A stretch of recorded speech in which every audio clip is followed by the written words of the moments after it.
উত্তরবঙ্গের সাহিত্য ও সৃজনশীল চর্চাকে গতি দিতে রায়গঞ্জে আজ শুরু হলো বহুল প্রতীক্ষিত সাহিত্য উৎসব ও লিটল ম্যাগাজিন মেলা উত্তরের হাওয়া।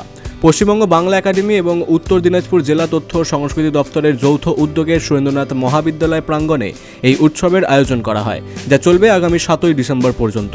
শুক্রবার সন্ধ্যায় উৎসবের আনুষ্ঠানিক উদ্বোধন করেন পশ্চিমবঙ্গ বাংলা একাডেমির সভাপতি তথা উচ্চশিক্ষা ও বিদ্যালয় শিক্ষা দপ্তরের মন্ত্রী ব্রাত্য বসু।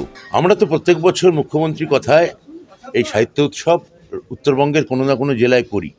আমরা কুচবিহারে করেছি, জলপাইগুড়িতে করেছি, শিলিগুড়িতে করেছি, এবছর আমরা রায়গঞ্জে করছি। আমরা জঙ্গলমহল সাহিত্য উৎসবও করি, আমরা পুরুলিয়ায় করেছি, ঝাড়গ্রামে করেছি, আমরা করেছি পশ্চিম মেদিনীপুরে।